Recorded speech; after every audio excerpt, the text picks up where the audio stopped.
Dans nos animés préférés, hormis les protagonistes et les antagonistes principaux, nous avons généralement des persos très puissants.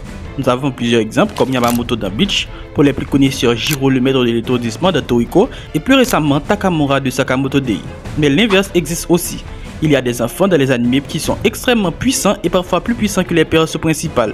Un très bon exemple est Daimon. Et c'est de ça que nous allons parler aujourd'hui. Des gamins extrêmement puissants, mais juste avant de commencer, abonnez-vous, likez et donnez-moi d'autres exemples similaires pour une partie 2. Du coup, balançons le générique. On est là, ensemble on fait le voyage, Chimanga fan. On partage l'héritage des deux pages qui tournent, des combats dans nos cœurs. Chaque chapitre c'est un peu plus de ferveur. On rêve de pouvoir, on vise les sommets. Dans l'arène des héros, rien ne peut nous freiner. Comme le fil ou Naruto, on brise les chaînes. Avec vous ma team, on avance sans peine. Parmi les enfants les plus dangereux dans les animés, nous avons Sho.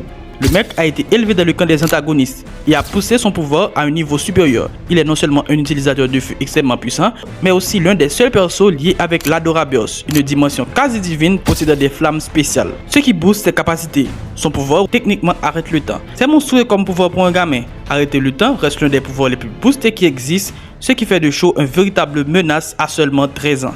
Et ce n'est pas le seul menace, j'aurais pu choisir Killua, mais sa petite sœur est beaucoup plus dangereuse. Aluka, même si elle a une tête d'ange, son alter ego par contre est véritablement terrifiante. Elle possède la capacité de réaliser les vœux, peu importe lesquels. C'est genre le génie de la lampe, et même s'il y a généralement des contreparties négatifs, il y a tout de même une faille.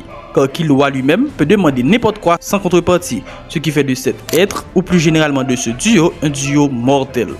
Pour cette fois, nous avons un synonyme du mot monstre avec Yachiru. Ne vous fiez pas à son apparence, c'est l'une des persos les plus dangereuses de Bleach logiquement. Et même si elle n'avait pas vraiment fait de combat, nous pouvons imaginer une partie de sa puissance. Ceux qui ont terminé le manga le savent, mais à la fin, nous apprenons que Yachiru est l'esprit du Zanpakuto de Kenpachi. Ce qui veut dire qu'il est la personnification de sa puissance incommensurable, ce qui explique énormément de choses. Tandis que Ichigo et ses autres amis ne pouvaient même pas marcher devant Kenpachi tellement son énergie était monstrueuse, elle était sur son dos. Mais ce qui est encore plus drôle est que logiquement, Yachiru est encore plus puissant que Kenpachi pour le moment, car elle-même a reconnu avoir donné trop de puissance à Kenpachi et que son corps n'a pas pu résister, ce qui fait logiquement d'elle un être plus puissant que lui. Mais qui montre aussi à quel point Kenpachi est monstrueux, car si ça c'est sa forme incomplète, ça donnera quoi quand ce sera complet. En plus, Yachiru n'est pas le seul enfant à être monstrueux.